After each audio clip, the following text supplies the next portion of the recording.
Bueno, que somos lo que comemos, eso lo han escuchado ustedes 50.000 veces, pero es que es verdad. Y además nos gusta conocer, y por eso vamos a recibir a nuestra siguiente invitada, nos gusta conocer cómo se cultiva lo que luego nos metemos en el cuerpo, las frutas y las verduras, o lo que deberíamos meternos en el cuerpo muchísimo, frutas y verduras. Esto es lo mejor. ¿Cómo se cultiva? ¿Cómo se está avanzando? ¿Qué referente es España? Los campos que tenemos en España, en Valencia, en Murcia también. Hay mucho brócoli, por ejemplo, en Murcia. Cultivo del que mucho sabe la empresa Sacatas Ibérica, una empresa que es una multinacional, actúa internacionalmente, que es colaboradora del programa desde hace muchos años. Y hoy vamos a hablar de cosas muy interesantes que seguro les va a gustar conocer. Yo hablaba esta mañana con Agata, que es nuestra siguiente invitada, que ahora la saludaré, y me decía, por ejemplo, y me ponía ejemplos muy chulos, ¿no? Y me decía, por ejemplo, se piensa y siempre hemos pensado que lo natural es sano, ¿no? O que me decía, si tiro una pepita de una manzana, si tiramos así las pepitas de una manzana al suelo, pues sale un manzano igual que esta manzana, ¿no? Esas cosas. Bueno, vamos a hablar de más temas con Ágata Agudelo, que es responsable de proyectos colaborativos de Sacatas Ibérica. Ágata, buenas tardes y bienvenida. Buenas tardes, gracias por la invitación. Muchas gracias a ti, ¿cómo estás? Muy bien, la verdad, muy contenta de estar aquí, poder compartir con vosotros. Oye, que es que hay tantas cosas que no sabemos. Nosotros nos comemos los alimentos, nos comemos las frutas hermosísimas, las verduras también, pero claro, desconocemos muchas veces todo lo que se está haciendo, todo lo que se está investigando, ¿no? Me contabas esta mañana y me decías, si me preguntaras, que me ha encantado, digo, si me preguntaras cuál ha sido la mayor aportación en la mejora genética en el ámbito del medio ambiente, ¿no? En cuanto a cultivo se refiere, porque en esto se está investigando. Sí, bueno, a ver, yo iba más por la línea de que la gente no se da cuenta que, por ejemplo, sin mejora vegetal, Europa necesita 19 millones de hectáreas más para producir los mismos alimentos que estamos consumiendo hoy en día. Entonces, si necesitásemos todas esas hectáreas, imagina el impacto que tendría eso en los bosques, fauna y la flora autóctona. Si estuviéramos cultivando todavía las mismas variedades vegetales que hace 20 años. Y además este dato sale de un estudio de la FAO de 2009, que si ese estudio se desarrollase hoy en día es que sería aún más impresionante las cifras que estamos sacando. Y todo se lo debemos a esta labor de tantos obtentores y mejoradores que se dedican a conseguir pues variedades muchísimo más productivas. Qué maravilla, hablamos de un concepto que nos tenemos que meter todos en la cabeza, que es de lo que estás hablando, que es mejora vegetal y bueno, mejora vegetal para el agricultor, no solo para el agricultor, sino para el agricultor, para el consumidor y por supuesto para el medio ambiente, importantísimo, ¿no? ¿De qué manera se hace esto y por qué es bueno para todos los actores? Bueno, la mejora vegetal en líneas generales se ha hecho casi desde que comenzó la agricultura. En el momento en que el ser humano empieza a seleccionar la semilla de un producto debido a que siempre seleccionando aquel producto que le sienta mejor.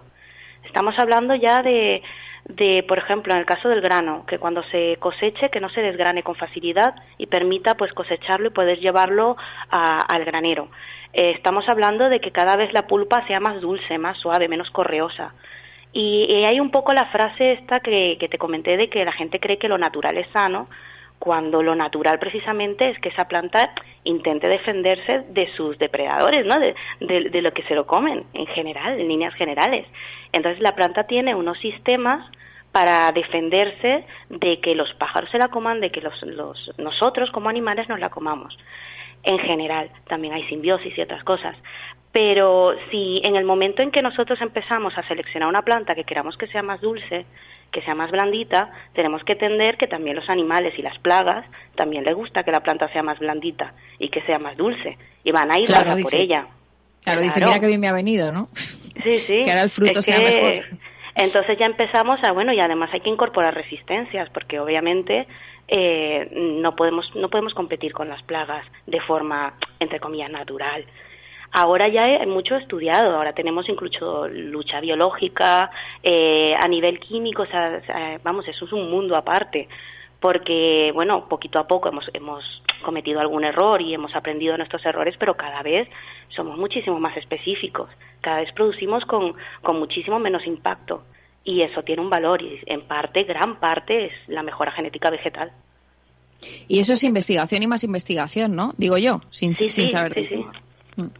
A eso nos dedicamos. De hecho, es parte de como, no sé si la otra vez nos dijeron las cifras exactas, y era una barbaridad. O sea, el sector de la agricultura, o por lo menos de las casas obtentoras, reinvierte en investigación, no sé si era, creo que alrededor del 30% de sus ingresos. O sea, es un sector realmente potente a nivel de investigación. Y eso mejora, bueno, pues lo que has dicho al principio, ¿no? Por ejemplo, que necesitemos menos espacio para cultivar, y qué más cosas mejorarían. Por ejemplo, para el consumidor. Pues, para el consumidor. Bueno, nosotros ya sabes que somos muy importantes en brócoli, y una de las grandes, digamos, hitos del cultivo del brócoli es que ahora podemos conseguir brócoli todo el año. Y eso es gracias a la selección de variedades para distintas zonas de producción y que cubran todos los slots de producción. Y como el brócoli, hay muchísimos otros productos que se pueden conseguir todo el año. Incluso ya no tanto porque lo podamos producir en distintas zonas dentro de España, por ejemplo, sino que lo podamos producir en Brasil y que tenga una larga vida suficiente como para que aguante el transporte y traer un producto aquí. Me estoy refiriendo, por ejemplo, al caso del melón, ¿no? Y entonces podamos tener aquí un producto que en este periodo del año pues no podríamos conseguir, aunque en ese periodo específico no se podría conseguir. Y todo eso es gracias a la mejora vegetal, en parte. Ágata, siempre se ha dicho que nos estamos, sobre todo últimamente, porque claro, avanza y seguimos maltratando el planeta, y siempre se ha dicho, nos estamos cargando el planeta. ¿Una manera de cuidarlo o recuperarlo es esta? Yo pienso que no hay futuro si no hay innovación, eso seguro, porque bueno, es el desarrollo constante de la ciencia, es darnos cuenta de que hay cosas que podemos hacer mejor y mejorar. Si no investigamos, si no mejoramos todos los aspectos de la cadena de valor en la producción de alimentos, no hay futuro. Eso es lo que estoy convencida. Y si no apostamos por la investigación y la innovación en el sector, nos vamos a quedar estancados, y eso sí que no nos lo podemos permitir, porque el resto está cambiando. O sea, la realidad es que cada vez somos más población, la realidad es que el cambio climático lo tenemos encima, la realidad es que cada vez va a ser más difícil cultivar, y con lo que tenemos ahora no es suficiente. Así que hay que investigar para hacerlo posible. El usuario, el consumidor, ¿podemos hacer algo para que eso mejore, digo, el medio ambiente, para cuidar el medio ambiente, los que no somos profesionales? Vale, entiendo.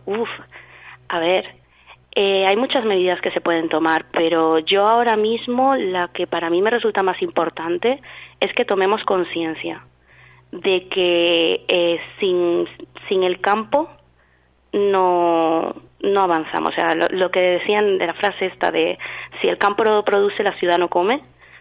Y muchas veces se desvirtúa el valor de los agricultores, se desvirtúa la agronomía, la ingeniería agrónoma, y es importante que tomemos conciencia de que eso es tecnología, que eso es industria, que hay muchísimo esfuerzo detrás de un tomate, de un melocotón, y que no podemos pensar que manteniendo técnicas tradicionales y no apostando por la investigación vamos a conseguir poder llegar a los objetivos para el 2020 o para el 2030, para el 2020 ya estamos.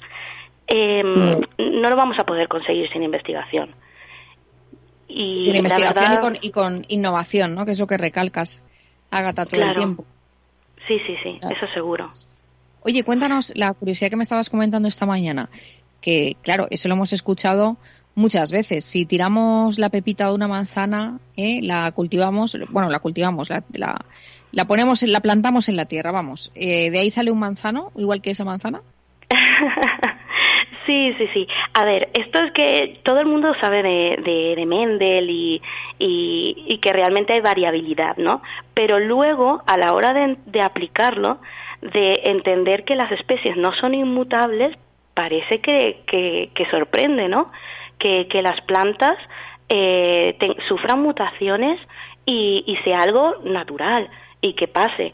Y que si cruzas, si obviamente es un fruto con pepita, por la propia biología significa que es el cruce de dos parentales diferentes, pues va a haber una variabilidad. Esto es como que tú no eres igual a mamá ni eres igual a tu papá. Tú eres una mezcla de los dos. Entonces, la gente que cree que las especies se van como, que son inmutables, es que es como, oye, que esto está en contra de lo más básico que te enseñan en cualquier clase de biología. Y de ahí venía lo de, realmente no va a pasar. Tú plantas esa semillita de manzano y para empezar, la producción de ese manzano probablemente ya es que incluso mira una técnica tan antigua como es el injerto. Ese manzano probablemente esté injertado, entonces ya no vas a tener esa misma producción. Ese manzano no te va a salir con la misma coloración. Y yo quiero que la gente recoja las pepitas del tomate y las siembre en su casa y que vea la diferencia de tomates que salen respecto del tomate que compras en el Mercadona. ¿Por qué? Porque es que hay variabilidad y hay ciencia detrás y hay un esfuerzo grande en que haya uniformidad en el campo y se debe a la mejora genética. Entonces, si esto no se hace de esta manera, vas a tener variabilidad. Qué curioso. ¿Y cómo debemos hacerlo? Esas pepitas del tomate, ¿cómo las cultivamos en casa? Bueno, lo normal es primero hacerlas germinar en algodón. La verdad es que esto es ya más de clase de instituto. La verdad que sí, luego, que tengo unas ocurrencias. Sí, luego las pones en tierra, pero a mí me ha llegado a pasar del propio compost, de hacer compost en casa, de ponerlo en la tierra y que me salgan plantitas de tomate solas, sin yo ni siquiera quererlo. Entonces yo cojo las pepitas, las pongo en un algodón. Sí, que con agüita, en un lugar que esté calentito, y ya cuando empieza a germinar se pueden trasladar a tierra. A tierra. Bien, pues haremos el experimento y cuando nos salga esa primera ramita de tomate te volvemos a llamar y seguimos hablando de la mejora del medio ambiente, de la mejora para los agricultores, para el consumidor, en definitiva de la mejora vegetal que hoy hemos conocido un poco más y es completamente necesario. ¡Qué maravilla! Muchísimas gracias, Ágata Agudelo, por tu trabajo, responsable de proyectos colaborativos de Sacatas Ibérica. Enhorabuena a esta gran empresa que hace tanto por la agricultura una vez más. Gracias, Ágata. Gracias a ti. Hasta luego.